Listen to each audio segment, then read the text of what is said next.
Ciao a tutti, voglio chiarire un aspetto molto importante. Il mio programma da pagina costicinece.it CM produce un G-code classico. Che significa classico? Classico significa che è compatibile anche con stampa 3D, anche con il router, anche con il laser, con tornio, in genere con tutte macchine a controllo numerico. E non che il mio programma è compatibile con tutte le macchine, ma tutte le macchine usano il G-code.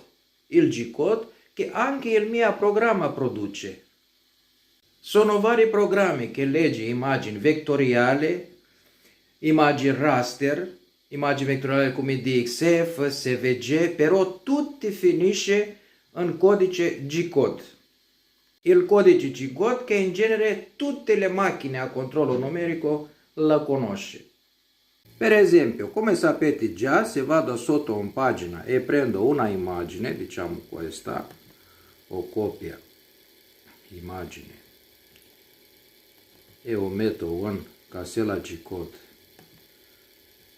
in cola, vedete che qui è creato il G-code.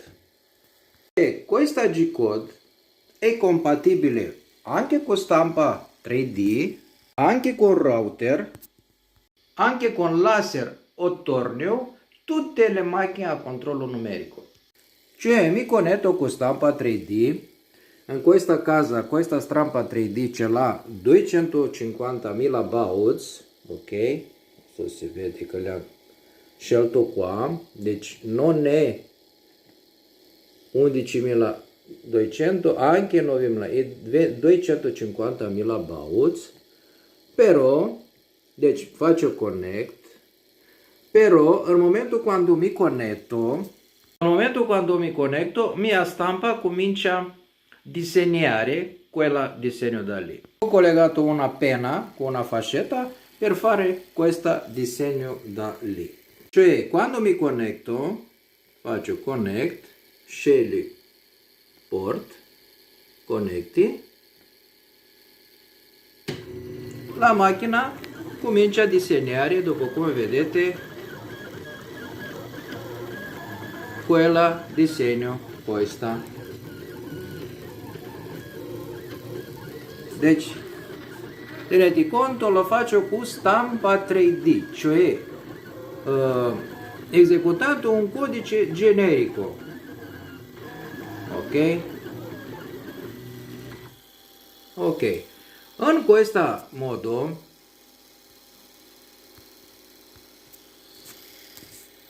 in questo disegno vedete che è solo il contorno, non avete linee interne specifiche per polistirolo. Le cose cambiano quando avete una immagine che deve tagliare anche parti interne. Per esempio, cerchiamo di fare G-code dopo questa immagine con il mio programma. Però dopo anche con un programma di grafica vettoriale come laser GBRL che non è per taglia polistirolo ma è per laser. Copiamo immagine e incolliamo in casella G-code. Dopo come vediamo il mio programma ha fatto un percorso ben definito, vedete qui entra dentro A, esce lo stesso da qua, dopo è unito con B qui, B entra qui dentro, esce e dopo IC. Però è difficile da spiegare, vediamo come la disegna la stampa 3D. Cioè cliccando bottone vrute, questa da qui, la stampante dovrebbe cominciare. Ok? E adesso vediamo come realizza le lettere.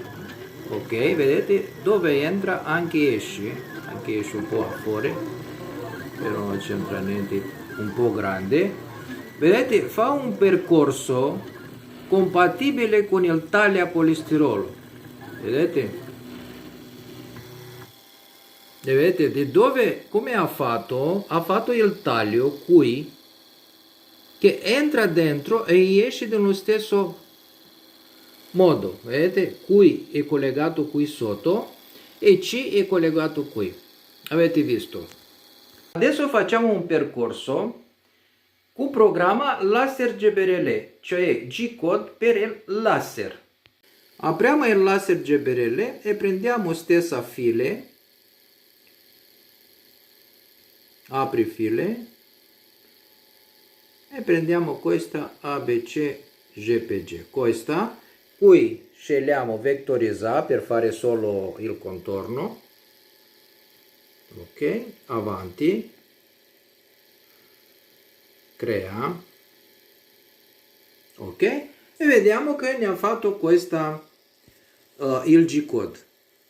Già vediamo che i percorsi di taglio non sono compatibili con taglia polistirolo, perché nel nostro caso, vedete, linea, vieni qui, dopo va lì, dopo va qui. In questo modo, filo andando dietro, avanti e dietro, rovina il polistirolo. Cioè, non è come nel nostro caso un percorso ben definito, vedete, entra di qua e esci, ok? Vedete che qui le linee di taglio sono in disordine e questa rovina il polistirolo. Facciamo una prova, cioè salvo il G-code in computer, però in G-code il mio programma non è compatibile con G1, a me riconosce solo G01. Per questo l'ho modificato e ha scritto invece di G1 ha scritto G01. Cioè se voi avete il G-code creati con altri programmi che invece di G01 c'è G1, sapete che il mio programma non funziona e trasformate tutte queste linee in G01. E questo è un piccolo dettaglio che non dovrebbe essere così importante. Cioè vado di nuovo a pagina costicinec.it CM8, da scegli file dove scrive luat G-code, scegli file, prendo quella G-code salvato, ok?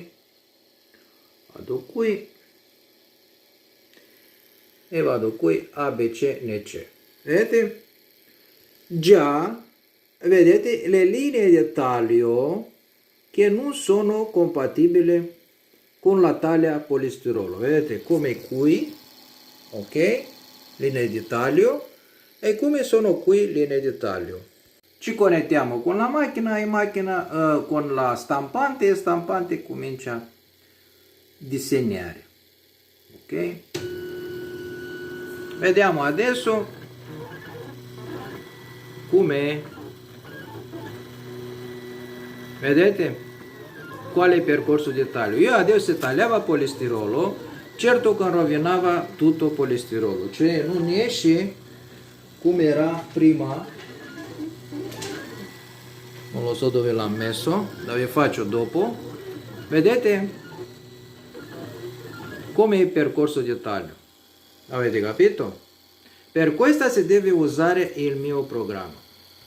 Cioè adesso potete vedere differenza tra un G-code classico che per laser GBRL o per stampa 3D o per torno, diciamo così, e un G-code per taglia polistirolo.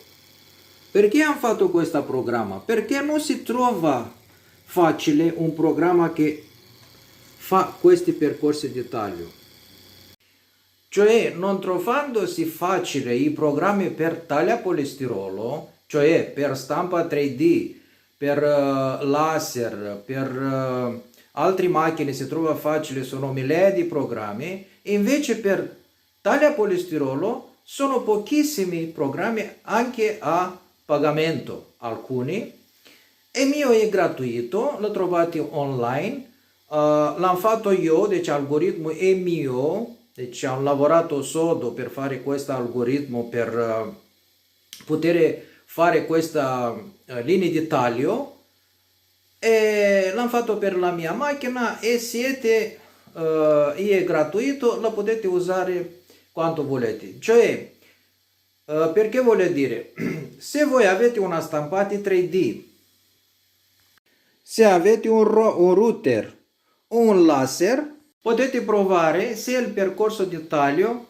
è quello corretto. Cioè, fino a vi decidete di comprare una delle mie macchine, potete fare piccole prove con le vostre macchine a controllo numerico, come am spiegato in questo video.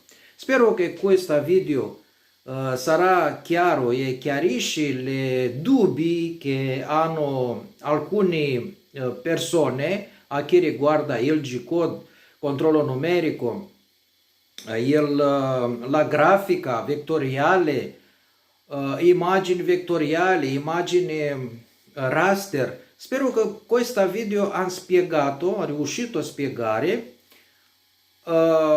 i problemi che sono con queste macchine a controllo numerico. Arrivederci e vi aspetto con commenti. Ciao!